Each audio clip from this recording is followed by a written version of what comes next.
ಭಾರತದ ಇತಿಹಾಸದಲ್ಲಿ ಮಧ್ಯಕಾಲೀನ ಭಾರತದ ಇತಿಹಾಸದ ಬಗ್ಗೆ ಭಾರತದ ಮೇಲೆ ಟರ್ಕರ ದಾಳಿಗಳ ಹೇಗಿತ್ತು ಅನ್ನೋದನ್ನು ನೋಡೋದಾದರೆ ಕ್ರಿಸ್ತಶಕ 712ರಲ್ಲಿ ಭಾರತದ ಸಿಂಧ್ ಪ್ರದೇಶದ ಮೇಲೆ ದಾಳಿ ಮಾಡಿದ ಮೊದಲ ಮುಸ್ಲಿಂ ದಾಳಿಕಾರ ಅಂದರೆ ಅದು ಮೊಹಮ್ಮದ್ ಬಿನ್ ಖಾಸಿಂ.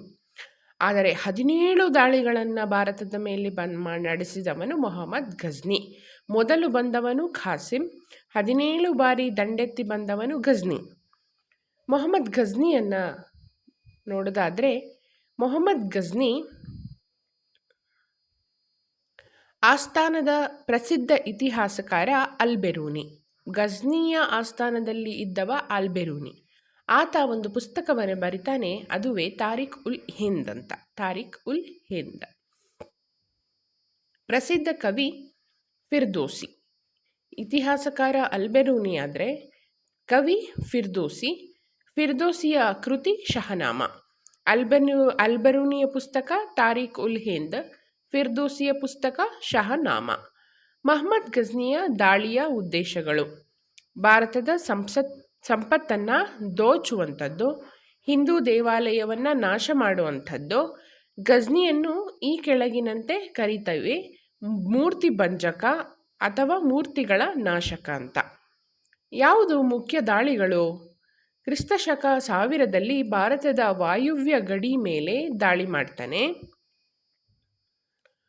1001ರಲ್ಲಿ ಪೇಶಾವರದ ಜಯಪಾಲನ ವಿರುದ್ಧ ದಾಳಿ ಮಾಡ್ತಾನೆ. 1008ರಲ್ಲಿ ವೈ ಹಿಂದ್ ಎಂಬಲ್ಲಿ ಆನಂದಪಾಲನ ವಿರುದ್ಧ ದಾಳಿ ಮಾಡ್ತಾನೆ. 1009ರಲ್ಲಿ ನಾಗರಕೋಟೆಯ ಮೇಲೆ ದಾಳಿ ಮಾಡ್ತಾನೆ. ಈ ದಾಳಿಯಲ್ಲಿ 700 ಮಣ ಚಿನ್ನವನ್ನು ಗಜ್ನಿಗೆ ಒಯ್ದನು. ಅಂದರೆ ಗಜ್ನಿ ಅನ್ನೋದೊಂದು ಜಾಗ, ಅಲ್ಲಿಗೆ ತಗೊಂಡು ಹೋಗ್ತಾನೆ. 1 ಮಣ ಅಂದರೆ 10 kg, ಆ ರೀತಿ 700 ಮಣವನ್ನು ಅವನು ಹೊತ್ತೊಯ್ತಾನೆ. 1014ರಲ್ಲಿ ತಾನೇಶ್ವರದಲ್ಲಿ ಚಕ್ರೇಶ್ವರ ದೇವಾಲಯವನ್ನು ಹೊಡೆದು ಹಾಕ್ತಾನೆ. 1018ರಲ್ಲಿ ಮಥುರಾದಲ್ಲಿ ಅಸಂಖ್ಯಾತ ದೇವಾಲಯಗಳನ್ನು ನಾಶ ಮಾಡ್ತಾನೆ.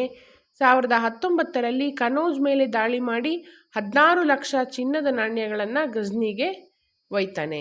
1 ನಾಣ್ಯ ಅಂದರೆ 10 ಗ್ರಾಂ ಚಿನ್ನ ಅಂತ. 1026ರಲ್ಲಿ 16ನೇ ದಾಳಿಯನ್ನು ಗುಜರಾತಿನ ಸೋಮನಾಥ ದೇವಾಲಯದ ಮೇಲೆ ಮಾಡ್ತಾನೆ. 50,000 ಭಕ್ತರು ಕೊಲ್ಲಲ್ಪಡ್ತಾರೆ. 200 ಮಣ ತೂಕದ ಚಿನ್ನದ ಗಂಟೆಗಳನ್ನು ಒಯ್ತಾನೆ. 56 ವಜ್ರದ ಕಂಬಗಳನ್ನು ಗಜ್ನಿಗೆ ಸಾಗಿಸ್ತಾನೆ. 30,000 ಒಂಟೆಗಳ ಮೇಲೆ ಭಾರತದ ಸಂಪತ್ತನ್ನು 6 ತಿಂಗಳಿಗೂ ಹೆಚ್ಚು ಕಾಲ ತಗೊಂಡು ಹೋಗ್ತಿರ್ತಾನೆ. 17ನೇ ದಾಳಿಯನ್ನು ಪಂಜಾಬಿನ ಜಾಟರ ಮೇಲೆ ಮಾಡ್ತಾನೆ. ಇನ್ನು ನೆಕ್ಸ್ಟ್ ಬರೋದು ಮೊಹಮ್ಮದ್ ಘೋರಿಯ ಕಾಲ 1173ರಿಂದ ಕ್ರಿಸ್ತಶಕ 1206. ಮೊದಲ ಹೆಸರು ಶೈಹಾಬುದ್ದೀನ್ ಅಂತ. ಶೈಹಾಬುದ್ದೀನ್ ಘೋರಿ ಮೊಹಮ್ಮದನು ಭಾರತದಲ್ಲಿ ಇಸ್ಲಾಂ ಧರ್ಮವನ್ನು ಸ್ಥಾಪಿಸ್ತಾನೆ. ಇಸ್ಲಾಂ ಧರ್ಮವನ್ನು ಭಾರತದಲ್ಲಿ ಸ್ಥಾಪಿಸಿದವರು ಯಾರು ಅಂತ ಕೇಳ್ತಾರೆ. ಅದುವೇ ಯಾರು?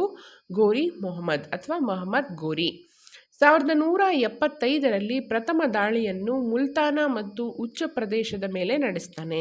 1178ರಲ್ಲಿ ಘೋರಿ ಮೊಹಮ್ಮದನನ್ನು ಭಾರತದಲ್ಲಿ ಪ್ರಥಮವಾಗಿ ಸೋಲಿಸಿದವನು ಇಮ್ಮಡಿ ಭೀಮದೇವ ಅಂಥೇಳಿ. ಇಮ್ಮಡಿ ಭೀಮದೇವ ಏನು ಮಾಡ್ತಾನೆ? ಮೊಹಮ್ಮದ್ ಘೋರಿಯನ್ನು ಫಸ್ಟು ಸೋಲಿಸ್ತಾನೆ. ಎಷ್ಟರಲ್ಲಿ? 1178ರಲ್ಲಿ. 1178ರಲ್ಲಿ ಗದ್ದರಘಟ್ಟ ಎಂಬ ಯುದ್ಧದಲ್ಲಿ ಸೋಳಂಕಿಗಳ ನಾಯಕಿ ದೇವಿಯು ಘೋರಿ ಮೊಹಮ್ಮದನನ್ನು ಸೋಲಿಸ್ತಾಳೆ. ಇನ್ನೊಬ್ಬಳ ನಾಯಕಿ ಯಾರದು? ಸೋಲಂಕಿಸ್ತ ನಾಯಕಿ ದೇವಿಯು ಅನ್ನೋಳು ಗದ್ದರಘಟ್ಟ ಎಂಬ ಯುದ್ಧದಲ್ಲಿ ಸೋಲಿಸ್ತಾಳೆ.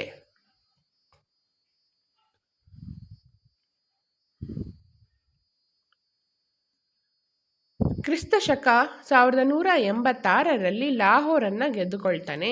1191ರ ಮೊದಲನೇ ತರೈನ್ ಯುದ್ಧದಲ್ಲಿ ದೆಹಲಿಯ ದೊರೆಯಾದ ಪೃಥ್ವಿರಾಜ ಚೌಹಾಣನೊಡನೆ ಯುದ್ಧದಲ್ಲಿ ಸೋಲ್ತಾನೆ. 1192ರಲ್ಲಿ ಎರಡನೇ ತರೈನ್ ಯುದ್ಧದಲ್ಲಿ ಪೃಥ್ವಿರಾಜ್ ಚೌಹಾಣನನ್ನು ಸೋಲಿಸಿ ದೆಹಲಿಯನ್ನು ಗೆದ್ದುಕೊಂಡು ಕುತುಬುದ್ದೀನ್ ಐಬಕ್ನನ್ನು ದೆಹಲಿ ನೋಡಿಕೊಳ್ಳಲು ನೇಮಿಸ್ತಾನೆ. ತರೈನ್ ಯುದ್ಧಗಳ ಬಗ್ಗೆ ಮಾಹಿತಿ ನೀಡುವ ಗ್ರಂಥ ಪೃಥ್ವಿರಾಜ ರಾಸೊ. ಪೃಥ್ವಿರಾಜ ರಾಸೋ ಗ್ರಂಥವನ್ನು ಬರೆದವರು ಚಾಂದ್ ಬರ್ದಾಯ್. 1194ರಲ್ಲಿ ಕನೌಜ್ನ ಜಯಚಂದ್ರನನ್ನು ಸೋಲಿಸ್ತಾನೆ. 1206ರಲ್ಲಿ ಮೊಹಮ್ಮದ್ ಗೋರಿಯನ್ನು ಅಫ್ಘಾನಿಸ್ತಾನದಲ್ಲಿ ಕೊಂದು ಹಾಕ್ತಾನೆ. 1194ರಲ್ಲಿ ಕನೌಜ್ನ ಜಯಚಂದ್ರನನ್ನು ಸೋಲಿಸ್ತಾನೆ. 1206ರಲ್ಲಿ ಮೊಹಮ್ಮದ್ ಗೋರಿಯನ್ನು ಅಫ್ಘಾನಿಸ್ತಾನದಲ್ಲಿ ಕೊಂದು ಹಾಕ್ತಾನೆ.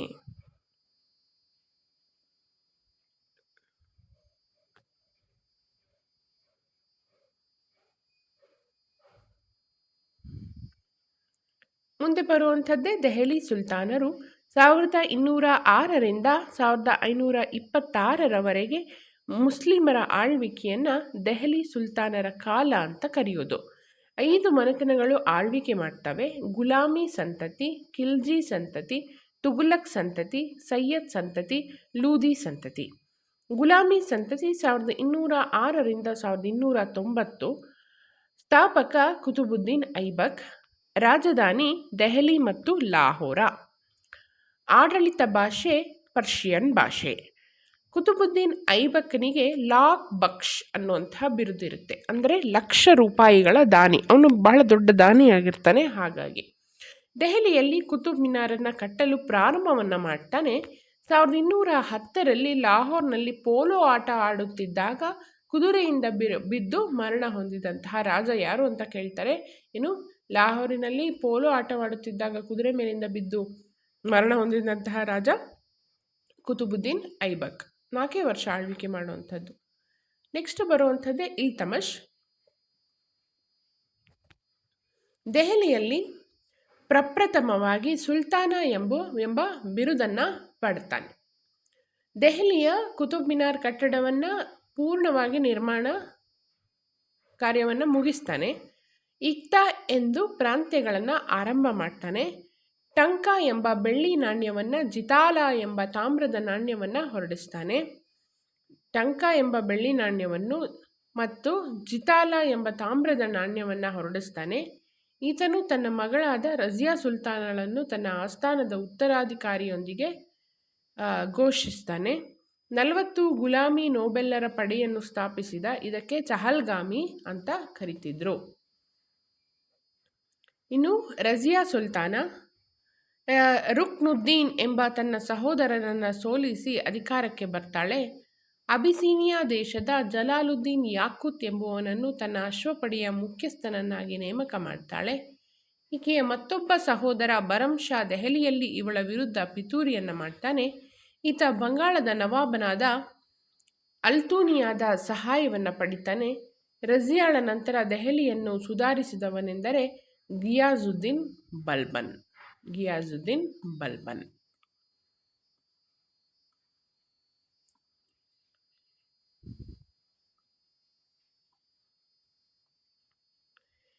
ಈತ ಜನರಿಗೆ ತಾನು ಈ ಭೂಮಿಯ ಮೇಲೆ ಇರುವ ದೇವರ ನೆರಳು ಎಂದು ಹೇಳ್ತಾನೆ. ಯಾರು? ಬಲ್ಬನ್. ಸಿದ್ಧಾಂತ ದೇವತಾ ಸಿದ್ಧಾಂತ. ಮಂಗೋಲರಿಂದ ಲಾಹೋರನ್ನು ಗೆದ್ದುಕೊಳ್ತಾನೆ. 40ರ ಪಡೆಯನ್ನು ರದ್ದುಗೊಳಿಸ್ತಾನೆ. ಡಕಾಯತರನ್ನು ಶಿಕ್ಷಿಸ್ತಾನೆ. ಆಸ್ಥಾನದ ಪ್ರಸಿದ್ಧ ಕವಿ ಅಮೀರ್ ಖುಸ್ರೋವನಿಗೆ ಭಾರತದ ಗಿಳಿ ಅಂತಲೂ ಕರೀತಾರೆ. ಈತನ ಆಸ್ಥಾನಕ್ಕೆ ಬಂದಾಗ ಜನರು ಗೌರವ ಕೊಡುವ ಸಲುವಾಗಿ ಫೈಬೂಸ್ ಪದ್ಧತಿ ಜಾರಿಗೆ ತರ್ತಾರೆ. ಫೈಬೂಸ್ ಸುಲ್ತಾನನ ಪಾದವನ್ನು ಚುಂಬಿಸಿ ಆಶೀರ್ವಾದ ಪಡೆಯುವುದಾಗಿದೆ. ಅದನ್ನು ಫೈಬೂಸ್ ಪದ್ಧತಿ ಅಂತೀವಿ. ನಗು ಅಳು ಎಂಬುದನ್ನು ನಿಷೇಧಿಸಿದಂತಹ ದೊರೆ ಈತ.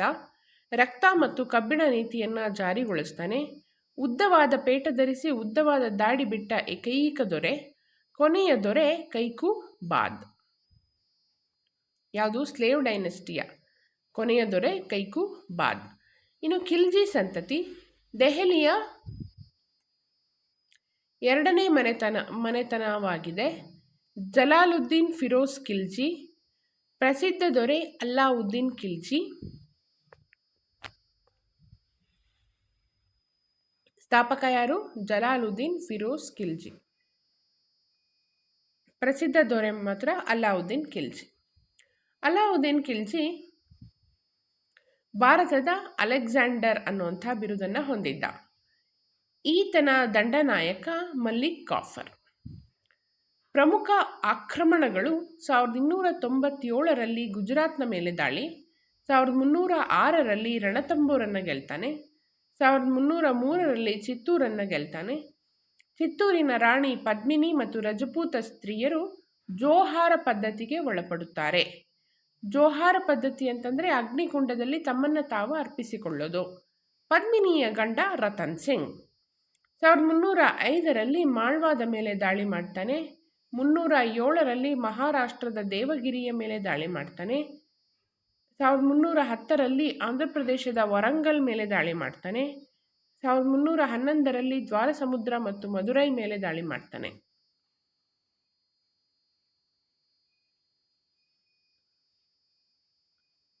ಅಲಾವುದ್ದೀನ್ ಖಿಲ್ಜಿಯ ಆಡಳಿತ. ಬೆಲೆ ಮತ್ತು ಮಾರುಕಟ್ಟೆಯ ನಿಯಂತ್ರಣವನ್ನು ಪರಿಚಯಿಸ್ತಾನೆ. ಕುದುರೆಗಳಿಗೆ ದಾಗ್ ಎಂಬ ಮುದ್ರೆಯನ್ನು ಹಾಕುವ ಪದ್ಧತಿಯನ್ನು ಜಾರಿಗೆ ತರ್ತಾನೆ. ಹಿಂದೂಗಳ ಮೇಲೆ ಜಿಜಿಯಾ ತೆರಿಗೆಯನ್ನು ಹಾಕ್ತಾನೆ.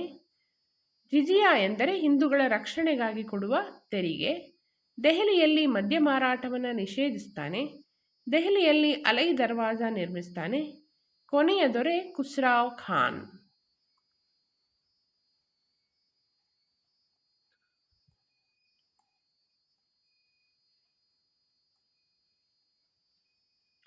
ತುಘಲಕ್ ಸಂತತಿ ಸ್ಥಾಪನೆ ಗಿಯಾಜುದ್ದೀನ್ ತುಘಲಕ್.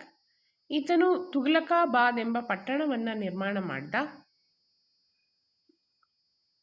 ಮಹಮ್ಮದ್ ಬಿನ್ ತುಘಲಕ್ ಅತ್ಯಂತ ಜನಪ್ರಿಯ ದೊರೆ. ಈತನನ್ನು ವೈರುಧ್ಯಗಳ ಮಿಶ್ರಣ ಎಂದು ಕರೆಯುತ್ತಾರೆ. ಇವನನ್ನು ಹಣಗಾರರ ರಾಜ ಎಂದು ಕರೆದವರು ಥಾಮಸ್. ಈತ ತುಘಲಕ್ ಮನೆತನದ ಪ್ರಸಿದ್ಧ ದೊರೆ. ಮೊಹಮ್ಮದ್ ಬಿನ್ ತುಘಲಕ್ನ ವಿಫಲಗೊಂಡ ಯೋಜನೆಗಳು ಯಾವುದೆಲ್ಲ ಅಂದರೆ 1327ರಲ್ಲಿ ದೆಹಲಿಯಿಂದ ದೇವಗಿರಿಗೆ ರಾಜಧಾನಿಯನ್ನು ವರ್ಗಾವಣೆ ಮಾಡುವಂಥದ್ದು, 1329-30ರಲ್ಲಿ ತಾಮ್ರದ ನಾಣ್ಯಗಳನ್ನು ಹೊರಡಿಸುವಂಥದ್ದು, 1337ರಲ್ಲಿ ಹಿಮಾಲಯದ ಕರಾಜಲ್ಲನ್ನು ಗೆದ್ದುಕೊಳ್ಳುವ ಪ್ರಯತ್ನ ಫೇಲ್ ಆಗುತ್ತೆ.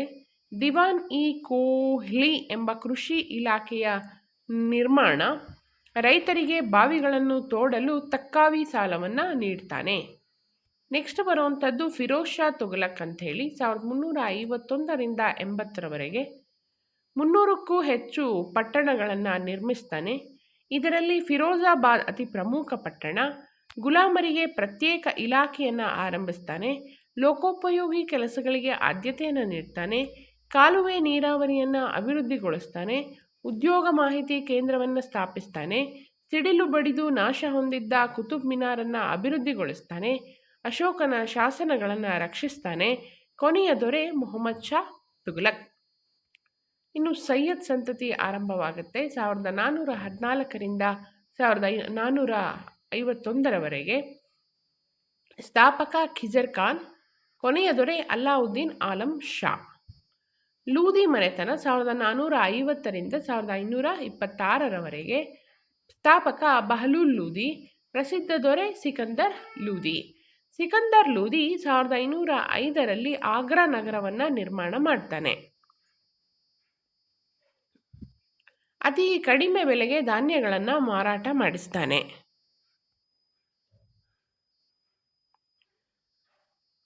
ಭೂಮಿಯನ್ನು ಅಳೆಯಲು ಗಜ್ ಈ ಸಿಕಂದರಿ ಭೂಮಾಪನ ಜಾರಿಗೆ ತರ್ತಾನೆ. ಇಬ್ರಾಹಿಂ ಲೂದಿ 1517ರಿಂದ 26 ಲೂದಿ ಸಂತತಿಯ ಕೊನೆಯ ದೊರೆ. ಈತನ ಪಂಜಾಬಿನ ಮಂತ್ರಿ ದೌಲತ್ ಖಾನ್ ಎಂಬುವನು ಕಾಬೂಲಿನ ಬಾಬರನ್ನು ಭಾರತಕ್ಕೆ ಕರೆಸಿಕೊಳ್ತಾನೆ.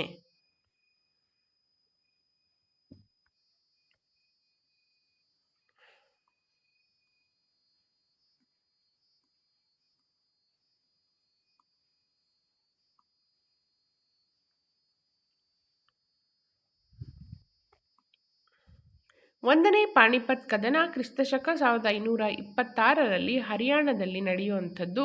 ಯಾರ ವಿರುದ್ಧ? ಇಬ್ರಾಹಿಂ ಲೂದಿ ಮತ್ತು ಬಾಬರ್ನ ವಿರುದ್ಧ. ಪರಿಣಾಮ ಇಬ್ರಾಹಿಂ ಲೂದಿಗೆ ಸೋಲಾಗತ್ತೆ. ದೆಹಲಿಯಲ್ಲಿ ಮೊಘಲ್ ಸಾಮ್ರಾಜ್ಯದ ಆರಂಭವಾಗತ್ತೆ. ಯಾರಿಂದ? ಸ್ಥಾಪಕ ಬಾಬರ್ನಿಂದ. ಮೊಘಲರು 1526ರಿಂದ 1707. ಬಾಬರ್ ಸ್ಥಾಪಕ. ಬಾಬರ್ ಯುದ್ಧಗಳಲ್ಲಿ ಪ್ರಥಮವಾಗಿ ಪಿರಂಗಿಗಳನ್ನು ಬಳಸಿದಂಥವನು. ಬಾಬರ್ ಎಂದರೆ ಹುಲಿ ಅಂತ ಅರ್ಥ. ಉಜ್ಜೇಗಿ ಎಂಬ ಯುದ್ಧ ತಂತ್ರವನ್ನು ಬಳಸ್ದ. ತುರ್ಕಿ ಭಾಷೆಯಲ್ಲಿ ಬಾಬರ್ ನಾಮ ಎಂಬ ಆತ್ಮಕಥವನ್ನು ಬರೆದ. 1527ರಲ್ಲಿ ಕಣ್ವಾ ಎಂಬ ಪ್ರದೇಶವನ್ನು ಗೆದ್ದ. 528ರಲ್ಲಿ ಚಂದೇರಿ ಕೋಟೆಯನ್ನು ಗೆದ್ದ. 29ರಲ್ಲಿ ಗಾಗ್ರಾ ಯುದ್ಧದಲ್ಲಿ ಅಫ್ಘನ್ನರನ್ನು ಸೋಲಿಸಿದ. 30ರಲ್ಲಿ ಮರಣ ಹೊಂದಿದ. ಈತನ ಸಮಾಧಿ ಕಾಬೂಲಿನಲ್ಲಿದೆ. ಬಾಬರ್ನ ಮಗ ಹುಮಾಯೂನ್. ಕಣ್ವಾ, ಚಂದೇರಿ, ಗಾಗ್ರಾ.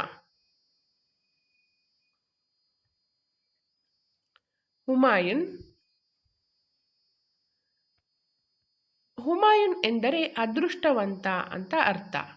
ದೀನ್ ಪನ್ಹು ಎಂಬ ಪಟ್ಟಣವನ್ನು ನಿರ್ಮಿಸಿದ. ಹುಮಾಯೂನ್ ನಾಮ ಎಂಬ ಜೀವನ ಚರಿತ್ರೆ ಬರೆದ ಈತನ ಸಹೋದರಿ ಗುಲ್ಬದನ್ ಬೇಗಂ. 1539ರಲ್ಲಿ ಚೌಸಾ ಎಂಬ ಯುದ್ಧದಲ್ಲಿ ಶೇರ್ ಶಾನ ವಿರುದ್ಧ ಹುಮಾಯೂನ್ ಸೋಲ್ತಾನೆ. 1540ರಲ್ಲಿ ಕನೌಜ್ ಯುದ್ಧದಲ್ಲಿ ಮತ್ತೆ ಶೇರ್ ಶಾನ ವಿರುದ್ಧ ಯುದ್ಧದಲ್ಲಿ ಸೋತು ದೆಹಲಿಯನ್ನು ಗೆದ್ದುಕೊಳ್ತಾನೆ. ಅಲೆಮಾರಿ ಜೀವನವನ್ನು ನಡೆಸ್ತಾ ಇರ್ತಾನೆ. ಹುಮಾಯೂನ್ನ ಸಮಾಧಿ ದೆಹಲಿಯಲ್ಲಿ ಇರುವಂಥದ್ದು. ಇನ್ನು ಸೂರ್ ಮನೆತನ 1540ರಿಂದ 1555ರವರೆಗೆ 15 ವರ್ಷಗಳ ಕಾಲ. ಈತನ ಮೂಲ ಹೆಸರು ಅಂದರೆ ಶೇರ್ ಶಾ. ಯಾರು ಮುಖ್ಯ ಆಡಳಿತಗಾರ? ಶೇರ್ ಶಾ. ಮೂಲ ಹೆಸರು ಫರೀದ್ ಅಂಥೇಳಿ. ರೈತರ ಹಕ್ಕುಗಳನ್ನು ಕಾಪಾಡಲು ಪಟ್ಟ ಎಂಬ ಪುಸ್ತಕವನ್ನು ಹೊರಡಿಸ್ತಾನೆ. ಭೂ ಸುಧಾರಣೆಗಾಗಿ ತೋದರಮಲ್ಲನನ್ನು ನೇಮಿಸ್ತಾನೆ. ಅತಿ ಗುಣಮಟ್ಟದ ಬೆಳ್ಳಿ ನಾಣ್ಯವನ್ನು ದಾಮ್ ಚಲಾವಣೆಗೆ ತರ್ತಾನೆ. ಬಂಗಾಳದಿಂದ ಸಿಂಧ್ವರೆಗೆ ಗ್ರ್ಯಾಂಡ್ ಟ್ರಂಕ್ ರಸ್ತೆಯನ್ನು ನಿರ್ಮಿಸ್ತಾನೆ. ರಸ್ತೆಯ ಪಕ್ಕದಲ್ಲಿ ಸರಾಯ ಎಂಬ 1700 ವಸತಿ ಕೇಂದ್ರಗಳನ್ನು ನಿರ್ಮಿಸ್ತಾನೆ. ಪ್ರಾಂತ್ಯಗಳನ್ನು ಸುಬಾ ಎಂದು ಕರೆಯುತ್ತಿರ್ತಾರೆ. 1545ರಲ್ಲಿ ಸಿಡಿಮದ್ದು ಸ್ಫೋಟದಲ್ಲಿ ಶೇರ್ ಶಾ ಮರಣ ಹೊಂದುತ್ತಾನೆ. ಈತನ ಸಮಾಧಿ ಬಿಹಾರದ ಸಸಾರಾಂನಲ್ಲಿದೆ. ಕೊನೆಯ ದೊರೆ ಸಿಕಂದರ್ ಲೂದಿ. ಸೂರ್ ಮನೆತನದ ಕೊನೆಯ ದೊರೆ ಸಿಕಂದರ್ ಲೂದಿ.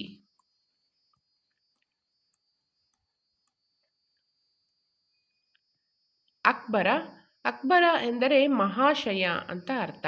ಜನ್ಮಸ್ಥಳ ಅಮರಕೋಟೆ, ಪಾಕಿಸ್ತಾನ. ಸಂಗೀತಗಾರ ತಾನ್ಸೇನ್ ಆತನ ಆಸ್ಥಾನದಲ್ಲಿರ್ತಾನೆ. ಹಿಂದೂಸ್ತಾನಿ ಸಂಗೀತದ ಪಿತಾಮಹ ತಾನ್ಸೇನ್. ಅಕ್ಬರ್ ನಾಮದ ಕರ್ತೃ ಅಬ್ದುಲ್ ಫಜಲ್. ಅಕ್ಬರ್ ಒಬ್ಬ ಅನಕ್ಷರಸ್ಥ ದೊರೆ, ಅಂದರೆ ಅವಿದ್ಯಾವಂತ, ವಿದ್ಯೆ ಇರೋದಿಲ್ಲ.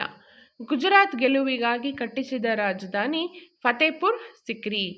ಗುಜರಾತ್ನ ಪ್ರದೇಶವನ್ನು ಗೆದ್ದುಕೊಂಡ ಸಂಭ್ರಮದಲ್ಲಿ ಆತ ಫತೇಪುರ್ ಸಿಕ್ರಿಯನ್ನು ಕಟ್ಟಿಸ್ತಾನೆ. 1556ರ ಎರಡನೇ ಪಾಣಿಪತ್ ಕದನದಲ್ಲಿ ಹೇಮು ಎಂಬುವನನ್ನು ಕೊಂದು ಅಧಿಕಾರಕ್ಕೆ ಬರ್ತಾನೆ. 1563ರಲ್ಲಿ ಹಿಂದೂಗಳ ಯಾತ್ರಾ ತೆರಿಗೆಯನ್ನು ರದ್ದು ಮಾಡ್ತಾನೆ, ಅಂದರೆ ಕ್ಯಾನ್ಸಲ್ ಮಾಡ್ತಾನೆ. 1564ರಲ್ಲಿ ಹಿಂದೂಗಳ ಜಿಜಿಯಾ ತೆರಿಗೆಯನ್ನು ರದ್ದುಗೊಳಿಸ್ತಾನೆ. 1573ರಲ್ಲಿ ಮನ್ಸಬ್ದಾರಿ ಪದ್ಧತಿಯನ್ನು ಜಾರಿಗೆ ತರ್ತಾನೆ. 582ರಲ್ಲಿ ದೀನ್ ಇ ಇಲಾಹಿ ಎಂಬ ಗ್ರಂಥವನ್ನು ಸ್ಥಾಪಿಸ್ತಾನೆ. ಅಕ್ಬರನ ಕಾಲದ ಪ್ರಸಿದ್ಧ ಮಂತ್ರಿ ಬೀರಬಲ್ಲ. ಅಕ್ಬರನ ಕಾಲದಲ್ಲಿ ತುಳಸಿದಾಸ ಬರೆದ ಕೃತಿ ರಾಮಚರಿತ ಮಾನಸ.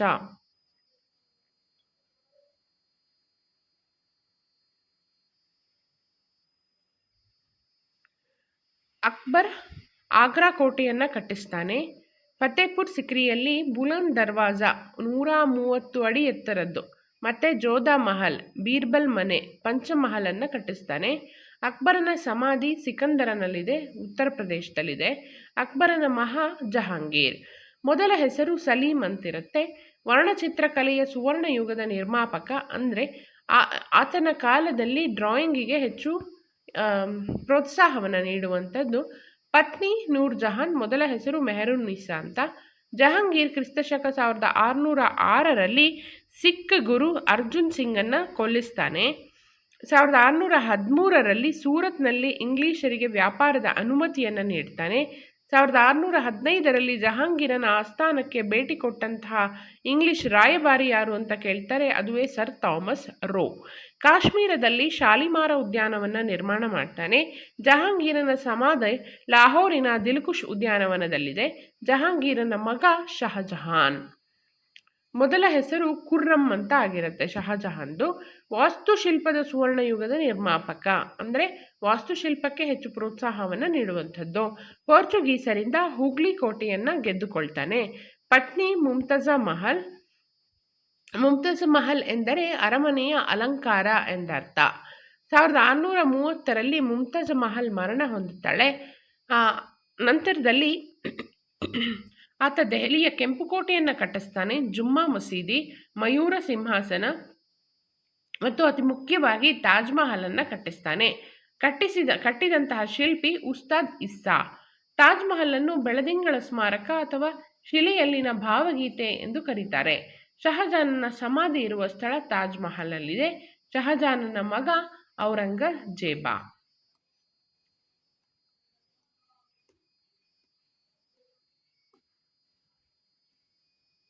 ಔರಂಗಜೇಬನ ಬಿರುದು ಅಲಂಗೀರ್ ಅಥವಾ ಜಿಂದಾ ಪೀರ್.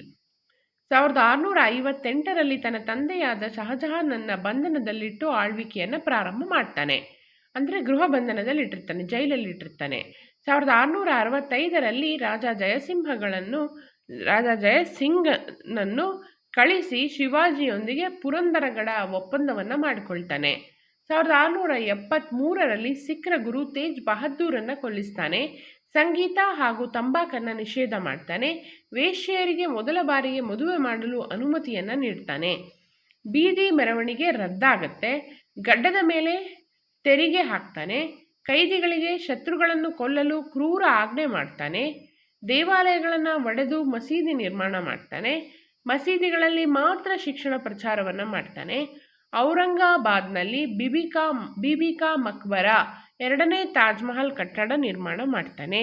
ಔರಂಗಜೇಬನ ಸಮಾಧಿ ದೌಲತಾಬಾದಲ್ಲಿರುವಂಥದ್ದು.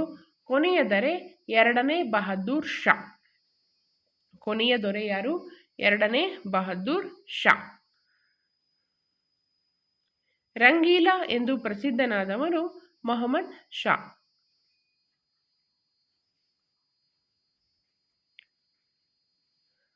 ಇನ್ನು ವಿಜಯನಗರ ಸಾಮ್ರಾಜ್ಯದ ಬಗ್ಗೆ ತಿಳ್ಕೊಳ್ಳೋಣ. ಸ್ಥಾಪಕರು ಹರಿಹರ ಮತ್ತು ಬುಕ್ಕರಾಯ. ಕಾಲ 1336ರಲ್ಲಿ ಸ್ಥಾಪನೆ ಆಗುವಂಥದ್ದು. ಮಾರ್ಗದರ್ಶಕರು ವಿದ್ಯಾರಣ್ಯರು. ಲಾಂಛನ ವರಹ, ನಾಣ್ಯ ಹೊನ್ನು. ರಾಜಧಾನಿ ಆನೆಗುಂದಿ, ಹಂಪಿ, ಪೆನುಗೊಂಡ, ಚಂದ್ರಗಿರಿ ಮತ್ತು ವೆಲ್ಲೂರು. ಮನೆತನಗಳು ಸಂಗಮ, ಸಾಳುವ, ತುಳುವ, ಅರವಿಡು. ಸಂಗಮ ವಂಶದ ಸ್ಥಾಪಕ ಹರಿಹರ. ಹರಿಹರನಿಗೆ ಪೂರ್ವ ಪಶ್ಚಿಮ ಸಮುದ್ರಾಧೀಶ್ವರ ಎಂದು ಕರೀತಾ ಇದ್ರು. ಹರಿಹರನ ಕಾಲದಲ್ಲಿ ಆನೆಗುಂದಿ ಮಾತ್ರ ರಾಜಧಾನಿಯಾಗಿತ್ತು. ಹಂಪಿಯನ್ನ ರಾಜಧಾನಿಯನ್ನಾಗಿ ಮಾಡಿದವ 1ನೇ ಬುಕ್ಕರಾಯ. 1ನೇ ಬುಕ್ಕರಾಯನ ಮಗನಾದ ಕಂಪಣನು ಮದುರೈಯನ್ನ ಗೆದ್ದುಕೊಳ್ತಾನೆ. ಆಗ ಕಂಪಣನ ಪತ್ನಿ ಏನ್ ಮಾಡ್ತಾಳೆ, ಗಂಗಾದೇವಿ ಮಧುರ ವಿಜಯಂ ಎಂಬ ಕೃತಿಯನ್ನ ಬರೀತಾಳೆ. 1ನೇ ದೇವರಾಯನ ಕಾಲದಲ್ಲಿ ವಿಜಯನಗರಕ್ಕೆ ಇಟಲಿಯ ನಿಕೋಲೋ ಕಾಂಟಿ ಬರ್ತಾನೆ. ಪ್ರಸಿದ್ಧ ದೊರೆ ಅಂತಂದ್ರೆ 2ನೇ ದೇವರಾಯ. 2ನೇ ದೇವರಾಯನಿಗೆ ಪ್ರೌಢದೇವರಾಯ ಅಂತಲೂ ಗಜಬೆಂಟೆಗಾರ ಅಂತಲೂ ಕರೀತಾರೆ. ಈತನು ಪ್ರಥಮವಾಗಿ ಮುಸ್ಲಿಂ ಸೈನಿಕರನ್ನ ನೇಮಕ ಮಾಡಿಕೊಂಡವನು. 1443ರಲ್ಲಿ ಈತನ ಆಸ್ಥಾನಕ್ಕೆ ಬಂದ ಪರ್ಷಿಯಾದ ರಾಯಭಾರಿ ಯಾರಪ್ಪ ಅಂತಂದ್ರೆ ಅದುವೇ ಅಬ್ದುಲ್ ರಜಾಕ್.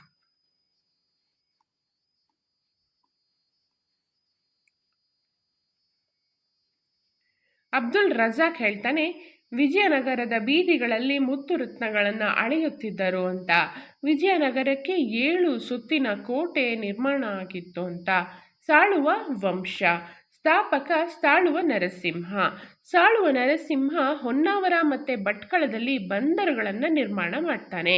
ಅರಬ್ರೊಂದಿಗೆ ಕುದುರೆ ವ್ಯಾಪಾರವನ್ನು ಅಭಿವೃದ್ಧಿಗೊಳಿಸ್ತಾನೆ. ಕಳಿಂಗದ ಗಜಪತಿಗಳ ವಿರುದ್ಧ ಸೋಲ್ತಾನೆ. ತುಳುವ ಮನೆತನ. ಸ್ಥಾಪಕ ನರಸನಾಯಕ. ಪ್ರಸಿದ್ಧ ದೊರೆ ಶ್ರೀಕೃಷ್ಣ ದೇವರಾಯ.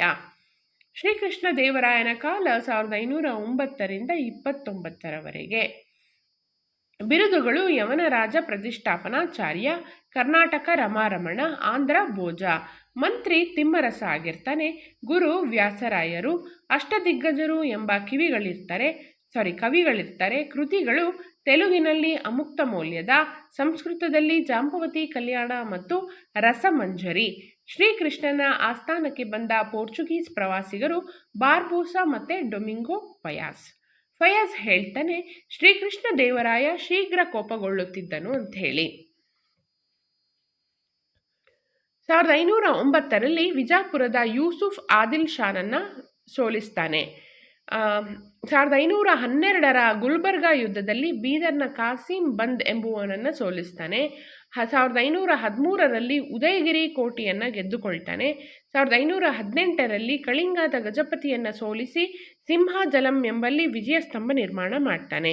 ಗಜಪತಿಯ ಮಗಳಾದ ಜಗನ್ಮೋಹಿನಿಯನ್ನು ಮದುವೆಯಾಗ್ತಾನೆ. ಹಂಪಿಯಲ್ಲಿ ಮಹಾನವಮಿ ದಿಬ್ಬವನ್ನು ನಿರ್ಮಿಸ್ತಾನೆ. ಶ್ರೀಕೃಷ್ಣ 1529ರಲ್ಲಿ ಹಂಪಿಯಲ್ಲಿ ಮರಣ ಹೊಂದ್ತಾನೆ. ಅಚ್ಯುತರಾಯನ ಆಸ್ಥಾನಕ್ಕೆ ಬಂದ ಪೋರ್ಚುಗಲ್ನ ಪ್ರವಾಸಿಗ ನ್ಯೂನಿಜ್, ಇಂಪಾರ್ಟೆಂಟ್, ವಿಜಯನಗರ ಸಾಮ್ರಾಜ್ಯದ ಅವನತಿಗೆ ಕಾರಣವಾದ ಯುದ್ಧ ಅಂದರೆ ಅದುವೇ ತಾಳಿಕೋಟೆ ಅಥವಾ ರಕ್ಕಸತಂಗಡಿ ಯುದ್ಧ. ಯಾವಾಗ ನಡೀತು ತಾಳಿಕೋಟೆ ಯುದ್ಧ ಅನ್ನೋದಾದರೆ 1565 ಜನವರಿ 23ರಂದು ನಡೀತು. ಯುದ್ಧದಲ್ಲಿದ್ದ ವಿಜಯನಗರದ ದೊರೆ ಸದಾಶಿವರಾಯ, ಸೈನ್ಯದ ಮುಖ್ಯಸ್ಥ ಅಳಿಯ ರಾಮರಾಯ. ಯುದ್ಧದಲ್ಲಿ ಭಾಗವಹಿಸಿದ ಶಾಹಿ ಮನೆತನಗಳು ಅಂದರೆ ಬಿಜಾಪುರ, ಗೋಲ್ಕೊಂಡ, ಅಹಮದ್ನಗರ ಮತ್ತು ಬೀದರ್.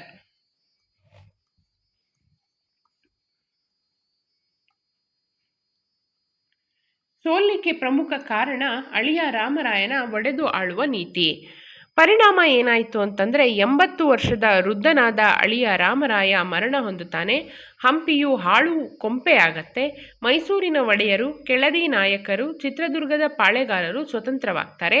ಹಂಪಿಯು ನಾಶಗೊಂಡ ನಂತರ ಬಂದ ಪ್ರಥಮ ಪ್ರವಾಸಿಗ ಅಂತಂದರೆ ಫ್ರೆಡ್ರಿಕ್ ಸೀಸರ್. ವಿಜಯನಗರದ ಆಡಳಿತವನ್ನು ನೋಡೋದಾದರೆ ಪ್ರಾಂತ್ಯಗಳನ್ನು ಮಂಡಲಂ ಅಂತ ಕರೀತಾ ಇದ್ರು. ಭೂ ಕಂದಾಯ ಪದ್ಧತಿಯನ್ನು ಶಿಸ್ತು ಅಂತ ಕರೀತಾ ಇದ್ರು. ಸಾಮ್ರಾಜ್ಯದ ಹಬ್ಬ ದಸರಾ ಹಬ್ಬ. ಹೊಸದಾಗಿ ಪೋರ್ಚುಗೀಸರು ಪರಿಚಯಿಸಿದ ಅಮೆರಿಕಾದ ಬೆಳೆ ಅಂದರೆ ತಂಬಾಕು, ಶೇಂಗಾ, ಮೆಕ್ಕೆಜೋಳ. ಸ್ತ್ರೀಯರಿಗೆ ಉದ್ಯೋಗ ಅವಕಾಶ ನೀಡಿದ ಕ್ಷೇತ್ರ ಅಂದರೆ ಲೆಕ್ಕಪತ್ರ ಇಲಾಖೆ, ಅರಮನೆಯ ಶಹರೆ ಪರೆ, ಅಂಗರಕ್ಷಕ ದಳ, ಪೊಲೀಸ್ ಕೆಲಸನೂ ಕೂಡ ಕೊಡ್ತಾ ಇದ್ರು. ವಿಜಯನಗರ ಕಾಲದ ಸಾಹಿತ್ಯ. ವಿದ್ಯಾರಣ್ಯರು ಸರ್ವದರ್ಶನ ಸಂಗ್ರಹ ಅನ್ನೋ ಕೃತಿಯನ್ನು ಬರೀತಾರೆ. ಕನಕದಾಸರ ಮೋಹನ ತರಂಗಿಣಿ, ಚಾಮರಸನ ಪ್ರಭುಲಿಂಗ ಲೀಲೆ, ರತ್ನಾಕರ ವರ್ಣನ ಭರತೇಶ ವೈಭವ, ಕುಮಾರವ್ಯಾಸನ ಗದುಗಿನ ಭಾರತ, ಲಕ್ಷ್ಮೀಶನ ಜೈಮಿನಿ ಭಾರತ, ಪುರಂದರದಾಸರ ಕೀರ್ತನೆಗಳು. ಅವರನ್ನು ಕರ್ನಾಟಕ ಸಂಗೀತ ಪಿತಾಮಹ ಅಂತ ಕರೀತಾರೆ. ರಾಬರ್ಟ್ ಸಿವೆಲ್ ಮರೆಯಲಾಗದ ಸಾಮ್ರಾಜ್ಯ. ವಿಜಯನಗರದ ಕಾಲದ ವಾಸ್ತುಶಿಲ್ಪ. ದಕ್ಷಿಣ ಭಾರತದ ಶೈವರ ಅಜಂತ ಲೇಪಾಕ್ಷ ಆಂಧ್ರ ಪ್ರದೇಶದಲ್ಲಿದೆ. ಲೇಪಾಕ್ಷದಲ್ಲಿ ದೊಡ್ಡ ನಂದಿ ವಿಗ್ರಹವಿದೆ. ಹಂಪಿಯ ಪ್ರಮುಖ ದೇವಾಲಯಗಳನ್ನು ನೋಡೋದಾದರೆ ವಿಜಯ ವಿಠ್ಠಲ ದೇವಾಲಯ, ಸಪ್ತಸ್ವರ ಕಂಬಗಳ ದೇವಾಲಯ. ಕಂಬಗಳಿದೆ, ಅವುಗಳಲ್ಲಿ ಸಪ್ತಸ್ವರಗಳು ಮೂಡುವಂಥದ್ದು ಅದನ್ನು ಹೊಡೆದಾಗ. ವಿರೂಪಾಕ್ಷ ದೇವಾಲಯ. ಹಿಂದೂ ಮುಸ್ಲಿಂ ಏಕಶಿಲಾ ಅಂದರೆ ಕಮಲ ಮಹಲ್, ಕಲ್ಲಿನ ರಥ, ಕಡಲೆಕಾಳು ಸಾಸುವೆಕಾಳು ಗಣಪತಿ, ಉಗ್ರ ನರಸಿಂಹ, ವಡವಿಲಿಂಗು, ಶೃಂಗೇರಿಯ ವಿದ್ಯಾಶಂಕರ ದೇವಾಲಯ. ಬಹಮನಿ ಸುಲ್ತಾನರ ಬಗ್ಗೆ ತಿಳ್ಕೊಳ್ಳೋಣ. ಸ್ಥಾಪಕ ಅಲ್ಲಾವುದ್ದೀನ್ ಹಸನ್ ಬಹಮನ್ ಶಾ ಅಥವಾ ಗಂಗು ಬಹಮನ್ ಶಾ. ರಾಜಧಾನಿ ಗುಲ್ಬರ್ಗಾ ಮತ್ತು ಬೀದರ್.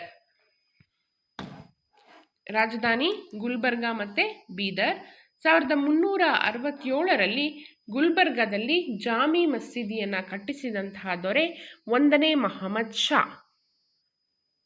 ಫಿರೋಜ್ ಖಾ ಎಂಬ ಪಟ್ಟಣವನ್ನು ನಿರ್ಮಿಸಿ ಕುರಾನಿನ ಪ್ರತಿಗಳನ್ನು ಮಾರಾಟ ಮಾಡಿ ಜೀವನ ನಡೆಸಿದವನು ಫಿರೋಜ್ ಶಾ. 1426ರಲ್ಲಿ ಗುಲ್ಬರ್ಗಾದಿಂದ ರಾಜಧಾನಿಯನ್ನು ವರ್ಗಾಯಿಸಿದವರು 1ನೇ ಅಹಮದ್ ಶಾ. ಅರಿಸ್ಟಾಟಲ್ ಎಂದು ಪ್ರಸಿದ್ಧನಾದವನು 2ನೇ ಮಹಮ್ಮದ್ ಶಾ. ಪರ್ಷಿಯಾದ ಮೊಹಮ್ಮದ್ ಗವಾನನ್ನು ಸ್ವಾಗತ ಮಾಡಿಕೊಂಡ ಸುಲ್ತಾನ 2ನೇ ಅಲಾವುದ್ದೀನ್ ಅಹಮದ್ ಶಾ. ಮೊಹಮ್ಮದ್ ಗವಾನನ ಬಿರುದುಗಳು ಗಾಂಜಿ ಮತ್ತು ಲಷರಿ. ಮೊಹಮ್ಮದ್ ಗವಾನ ಬೀದರ್ನಲ್ಲಿ ಮದರಸಾ ಕಾಲೇಜನ್ನು ನಿರ್ಮಾಣ ಮಾಡ್ತಾನೆ. ಮದರಸಾ ಕಟ್ಟಡವನ್ನು ದಕ್ಕನಿನ ರಾಣಿ ಎಂದು ಕರೆಯುವರು. 1481ರಲ್ಲಿ ಮೊಹಮ್ಮದ್ ಗವಾನನನ್ನು ಗಲ್ಲಿಗೆ ಹಾಕಿದ ಸುಲ್ತಾನ 3ನೇ ಮೊಹಮ್ಮದ್ ಶಾ. ಜಗದ್ಗುರು ಎಂದು ಪ್ರಸಿದ್ಧನಾದ ಸುಲ್ತಾನ ಎರಡನೇ ಇಬ್ರಾಹಿಂ ಆದಿಲ್ ಶಾ ದಕ್ಷಿಣ ಭಾರತದ ತಾಜ್ಮಹಲ್ ಎಂದು ಪ್ರಸಿದ್ಧವಾದ ಇಬ್ರಾಹಿಂ ರೋಜಾವನ್ನು ಕಟ್ಟಿಸಿದನು. ಶಿಲ್ಪಿ ಮಲ್ಲಿಕ್ ಸಂದಲ್. ಬಿಜಾಪುರದ ಗೋಲಗುಂಬಸ್ ನಿರ್ಮಿಸಿದವ ಎರಡನೇ ಮೊಹಮ್ಮದ್ ಆದಿಲ್ ಶಾ. ಶಿಲ್ಪಿ ಮಲ್ಲಿಕ್ ಸಂದಲ್. ಸುಲ್ತಾನನ ಆಡಳಿತ ಕೊನೆಗೊಳಿಸಿದವ ಔರಂಗಜೇಬ. ಇನ್ನು ಮರಾಠರ ಬಗ್ಗೆ ನೋಡೋದಾದರೆ, ಶಿವಾಜಿ ಮರಾಠ ವಂಶದ ಸ್ಥಾಪಕನಾಗಿದ್ದಾನೆ. 1627 ಫೆಬ್ರವರಿ 19 ಇವರ ಕಾಲ. ತಂದೆ ಶಹಾಜಿ ಭೋಸ್ಲೆ. ಗುರು ದಾದಾಜಿ ಕೊಂಡದೇವ. ನೈತಿಕ ಗುರು ಜೀಜಾಬಾಯಿ. ಯುದ್ಧತಂತ್ರ ಗೆರಿಲ್ಲಾ ಯುದ್ಧತಂತ್ರ. ಎಲ್ಲಿ ಹುಟ್ಟ ಅಂದರೆ ಮಹಾರಾಷ್ಟ್ರದ ಶಿವನೇರಿ ದುರ್ಗದಲ್ಲಿ. ತಾಯಿ ಹೆಸರು ಜೀಜಾಬಾಯಿ.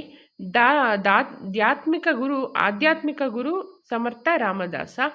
ರಾಜಧಾನಿ ರಾಯಗಢ ಮಹಾರಾಷ್ಟ್ರದಲ್ಲಿ ಇರುವಂಥದ್ದು. ಶಿವಾಜಿಗೆ ಸೈನ್ಯ ಕಟ್ಟಲು ಸಹಾಯ ಮಾಡಿದವರು ಜನರು ಮಾವಳರು. ಬಿರುದು ಛತ್ರಪತಿ ಮತ್ತು ಬೆಟ್ಟದ ಹುಲಿ ಅಂಥೇಳಿ. ಕುದುರೆ ಬಸಂತಿ. ಶಿವಾಜಿ ಬಿಜಾಪುರ ಸುಲ್ತಾನನಿಂದ ಗೆದ್ದ ಮೊದಲ ಕೋಟೆ ಅಂದರೆ ತೋರಣ ಕೋಟೆ 1646ರಲ್ಲಿ. 1659ರಲ್ಲಿ ಬಿಜಾಪುರದ ಅಫ್ಜಲ್ ಖಾನ್ನನ್ನು ಹುಲಿ ಉಗುರಿನಿಂದ ಕೊಂದು ಹಾಕಿದ ಸ್ಥಳ ಪ್ರತಾಪಗಢದ ಹೊರವಲಯ. 1663ರಲ್ಲಿ ಔರಂಗಜೇಬನ ದಂಡನಾಯಕ ಸೈಸ್ ಖಾನನ್ನು ಸೋಲಿಸಿ ಪುಣೆ ಕೋಟೆಯನ್ನು ಗೆದ್ದುಕೊಳ್ತಾನೆ. 1665ರಲ್ಲಿ ಜಯಸಿಂಹ ಮತ್ತು ಶಿವಾಜಿಯ ನಡುವೆ ಪುರಂದರ ಒಪ್ಪಂದ ನಡೆಯುತ್ತೆ.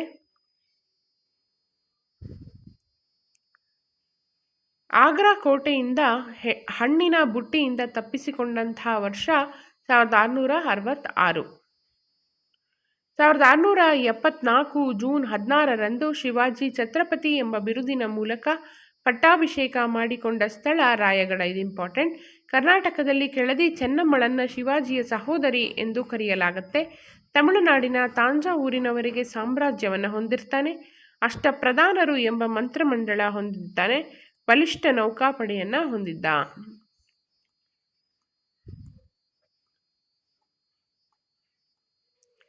ಸ್ತ್ರೀಯರನ್ನ ಅವಮಾನಗೊಳಿಸುವುದು ಮತ್ತು ಗೋವು ಹತ್ಯೆಯನ್ನು ನಿಷೇಧ ಮಾಡ್ತಾನೆ. ಮಿಲಿಟರಿ ತೆರಿಗೆ ಅಂದರೆ ಚೌತ್ 1/4 ಮತ್ತು ಸರ್ದೇಶ್ಮುಖಿ 1/10 ತೆರಿಗೆಯನ್ನು ಜಾರಿಗೆ ತರ್ತಾನೆ. ಆಯ್ದುಕೊಂಡ ಬಾವುಟ ಕೇಸರಿ ಬಣ್ಣದ್ದು. ಸಮುದ್ರದಲ್ಲಿ ಕೋಟೆಯನ್ನು ಕಟ್ಟಿಸ್ತಾನೆ ಮಹಾರಾಷ್ಟ್ರದ ಸಿಂಧುದುರ್ಗಲ್ಲಿ. ಶಿವಾಜಿಯ ಜೀವನ ಚರಿತ್ರೆಯನ್ನು ಹಿಂದೂಗಳ ಜೀವನ ಚರಿತ್ರೆ ಎಂದು ಕರೆದವನು ಡಫ್. ಶಿವಾಜಿಯನ್ನು ಹಿಂದೂ ರಾಷ್ಟ್ರ ನಿರ್ಮಾಪಕ ಎಂದು ಕರೆದವರು ಥಾಮಸ್. 280 ಕೋಟೆಗಳನ್ನು ಗೆದ್ದುಕೊಳ್ತಾನೆ. ಮಂಡಿ ಮೇಲಿನ ಕ್ಯಾನ್ಸರ್ನಿಂದ 1680ರಲ್ಲಿ ರಾಯಗಢದಲ್ಲಿ ಮರಣ ಹೊಂದುತ್ತಾನೆ. ಔರಂಗಜೇಬ್ನನ್ನು ದಕ್ಕನ್ ಪ್ರದೇಶದಲ್ಲಿ ಎದುರಿಸಿದ ಮೊದಲ ಮರಾಠ ಮಹಿಳೆ ತಾರಾಬಾಯಿ. ಶಿವಾಜಿಯ ಮಗ ರಾಜಾರಾಮ್ ಮತ್ತು ಸಂಭಾಜಿ. ಹೆಂಡತಿ ತಾರಾಬಾಯಿ. ಪ್ರಥಮ ಪೇಶ್ವೆ ಬಾಲಾಜಿ ವಿಶ್ವನಾಥ್. ರಾಜಧಾನಿ ಪುಣೆ. ಬಾಲಾಜಿ ವಿಶ್ವನಾಥನ ಮಗ 1ನೇ ಬಾಜಿರಾವ. 1ನೇ ಬಾಜಿರಾವ್ನನ್ನು 2ನೇ ಶಿವಾಜಿ ಎಂದು ಕರೆಯಲಾಗುತ್ತೆ. 1ನೇ ಬಾಜಿರಾವ್ ಕ್ರಿಸ್ತಶಕ 1739ರಲ್ಲಿ ಪೋರ್ಚುಗೀಸರನ್ನು ಸೋಲಿಸ್ತಾನೆ ಹಾಗೂ ಹಿಂದೂ ಪರ ಶಾಹಿ ಎಂಬ ಸಂಘಟನೆಯನ್ನು ಸ್ಥಾಪನೆ ಮಾಡ್ತಾನೆ. 1761ರಲ್ಲಿ 3ನೇ ಪಾಣಿಪತ್ ಕದನದಲ್ಲಿ ಅಫ್ಘನ್ನರ ವಿರುದ್ಧ ಸೋತ ಪೇಶ್ವೆ ಅಂದರೆ ಬಾಲಾಜಿ ಬಾಜಿರಾವ್. 1775ರಲ್ಲಿ ಇಂಗ್ಲಿಷರೊಂದಿಗೆ ಸೂರತ್ ಒಪ್ಪಂದ ಮಾಡಿಕೊಂಡ ಪೇಶ್ವೆ ಅಂದರೆ ರಘುನಾಥ ಪೇಶ್ವೆ. 1776ರಲ್ಲಿ ವಾರ್ನಾ ಹೇಸ್ಟಿಂಗ್ನೊಂದಿಗೆ 2ನೇ ಪುರಂದರ ಒಪ್ಪಂದ ಮಾಡಿಕೊಂಡಂಥವನು ನಾನಾ ಫಡ್ನವೀಸ್. 1802ರಲ್ಲಿ ಇಂಗ್ಲಿಷರ ಸಹಾಯಕ ಸೈನ್ಯ ಪದ್ಧತಿ ಒಪ್ಪಿಕೊಂಡ ಪೇಶ್ವೆ 2ನೇ ಬಾಜಿರಾವ. ಧಾರ್ಮಿಕ ಸುಧಾರಣಾ ಚಳುವಳಿ. ಶಂಕರಾಚಾರ್ಯರು. ಜನನ ಕ್ರಿಸ್ತಶಕ 788. ಸ್ಥಳ ಕಾಲಡಿ, ಕೇರಳ. ತಂದೆ ಶಿವಗುರು, ತಾಯಿ ಆರ್ಯಾಂಬ. ಗುರು ಗೋವಿಂದ ಭಗವತ್ಪಾದರು. ಸಿದ್ಧಾಂತ ಅದ್ವೈತ ಸಿದ್ಧಾಂತ. ಮರಣ 820. ಮರಣ ಸ್ಥಳ ಕೇದಾರನಾಥ. ಇವರ ಕೃತಿಗಳು ವಿವೇಕ ಚೂಡಾಮಣಿ, ಶಿವಾನಂದ ಲಹರಿ, ಸೌಂದರ್ಯ ಲಹರಿ, ಭಜಗೋವಿಂದ. ಶಂಕರಾಚಾರ್ಯರು 4 ಮಠಗಳನ್ನು ಸ್ಥಾಪನೆ ಮಾಡ್ತಾರೆ. ಶೃಂಗೇರಿಯ ಶಾರದಾ ಪೀಠ ಕರ್ನಾಟಕದಲ್ಲಿ, ದ್ವಾರಕಾ ಕಾಳಿಕಾ ಪೀಠ ಗುಜರಾತಲ್ಲಿ, ಪುರಿ ಗೋವರ್ಧನ ಪೀಠ ಒರಿಸ್ಸಾದಲ್ಲಿ, ಬದರಿ ಜ್ಯೋತಿರ್ಮಠ ಉತ್ತರಾಂಚಲದಲ್ಲಿ. ಜೀವಾತ್ಮ ಪರಮಾತ್ಮ ಎರಡೂ ಒಂದೇ ಅಂತ ಹೇಳ್ತಾರೆ. ಬ್ರಹ್ಮ ಸತ್ಯ, ಜಗತ್ತು ಮಿಥ್ಯ, ಜಗತ್ತು ಮಾಯೆಯಿಂದ ಆವರಿಸಿದೆ ಎಂದು ಹೇಳ್ತಾರೆ. ಶಂಕರಾಚಾರ್ಯರನ್ನು ಮಾಯಾವಾದದ ಪ್ರತಿಪಾದಕ ಎಂತಲೂ ಕರೀತಾರೆ. ರಾಮಾನುಜಾಚಾರ್ಯರು 1017ರಲ್ಲಿ ಜನಿಸ್ತಾರೆ. ಸ್ಥಳ ಶ್ರೀ ಪೆರಂಬದೂರ. ತಂದೆ ಕೇಶವಾಚಾರ್ಯ, ತಾಯಿ ಕಾಂತಿಮತಿ, ಗುರುಗಳು ಯಾದವ ಪ್ರಕಾಶ ಅಂಥೇಳಿ. ವಿಶಿಷ್ಟಾದ್ವೈತ ಸಿದ್ಧಾಂತವನ್ನು ತರ್ತಾರೆ. ಮುಕ್ತಿ ಹೊಂದಬೇಕಾದರೆ ಭಕ್ತಿ ಮಾರ್ಗ ಅವಶ್ಯಕ ಅಂತ ಹೇಳ್ತಾರೆ. ರಾಮಾನುಜಾಚಾರ್ಯರು ತಮಿಳುನಾಡಿನ ಶ್ರೀರಂಗದಲ್ಲಿ ಅತಿ ಹೆಚ್ಚು ಕಾಲ ಅರ್ಚಕರಾಗಿ ಸೇವೆ ಸಲ್ಲಿಸ್ತಾರೆ. ಇವರು ಶೂದ್ರರಿಗೂ ಮಂತ್ರದೀಕ್ಷೆ ನೀಡಿ ಜಾತಿ ಪದ್ಧತಿ ಖಂಡಿಸಿ ಸಮಾನತೆಯನ್ನು ಬೋಧಿಸ್ತಾರೆ. ವೈಷ್ಣವ ಧರ್ಮಕ್ಕೆ ಹೆಚ್ಚಿನ ಪ್ರೋತ್ಸಾಹವನ್ನು ನೀಡ್ತಾರೆ. ಇವರನ್ನು ತಮಿಳುನಾಡಿನಿಂದ ಚೋಳರ ದೊರೆ ಓಡಿಸ್ತಾನೆ. ಅವನೇ ಒಂದನೇ ಕುಲೋತ್ತುಂಗ. ಇವರಿಗೆ ಕರ್ನಾಟಕದ ಮೇಲುಕೋಟೆಯಲ್ಲಿ ಹೊಯ್ಸಳ ಅರಸ ವಿಷ್ಣುವರ್ಧನ ಆಶ್ರಯವನ್ನು ನೀಡ್ತಾನೆ. ಇವರ ಕೃತಿಗಳು ಶ್ರೀಭಾಷ್ಯ, ವೇದಾಂತ ಸಾರ ಸಂಗ್ರಹ, ವೇದಾಂತ ದೀಪಿಕಾ. ಇವರು ಮೇಲುಕೋಟೆಯಲ್ಲಿ ವೈಷ್ಣವ ಮಠವನ್ನು ಸ್ಥಾಪನೆ ಮಾಡ್ತಾರೆ. ಇನ್ನು ಬಸವೇಶ್ವರರು ಜನನ 1132. ಸ್ಥಳ ಬಿಜಾಪುರ ಜಿಲ್ಲೆಯ ಬಾಗೇವಾಡಿ.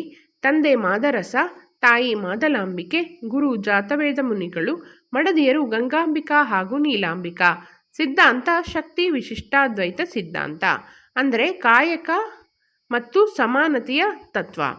ಇವರು ಕಲಚೂರಿಯ ಬಿಜ್ಜಳನ ಆಸ್ಥಾನದಲ್ಲಿ ಹಿರಿಯ ಭಂಡಾರಕರಾಗಿ ಸೇವೆ ಸಲ್ಲಿಸಿದರು, ಅಂದರೆ ಟ್ರೆಜರಿ ಆಫೀಸರ್ ಥರ. ಬೀದರ್ ಜಿಲ್ಲೆಯ ಕಲ್ಯಾಣದಲ್ಲಿ ಅನುಭವ ಮಂಟಪವನ್ನು ಸ್ಥಾಪನೆ ಮಾಡ್ತಾರೆ. ಅನುಭವ ಮಂಟಪದ ಅಧ್ಯಕ್ಷರಾಗಿ ಅಲ್ಲಮಪ್ರಭುವನ್ನು ನೇಮಿಸ್ತಾರೆ.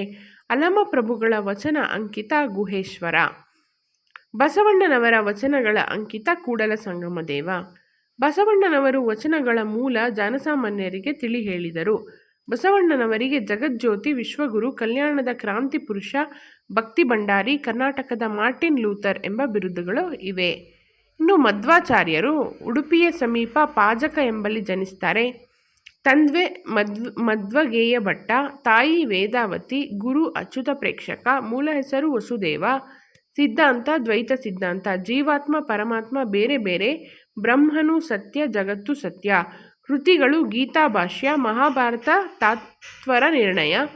ದ್ವಾರಕೆಯಿಂದ ಇವರು ಶ್ರೀಕೃಷ್ಣನ ವಿಗ್ರಹವನ್ನು ತಂದು ಉಡುಪಿಯಲ್ಲಿ ಪ್ರತಿಷ್ಠಾಪನೆ ಮಾಡ್ತಾರೆ. ಮಠಗಳನ್ನು ಸ್ಥಾಪನೆ ಮಾಡ್ತಾರೆ.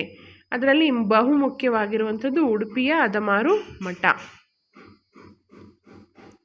ಇಲ್ಲಿಗೆ ಮಧ್ಯಕಾಲೀನ ಭಾರತದ ಇತಿಹಾಸ ಪೂರ್ಣಗೊಂಡಿದೆ. ಧನ್ಯವಾದ.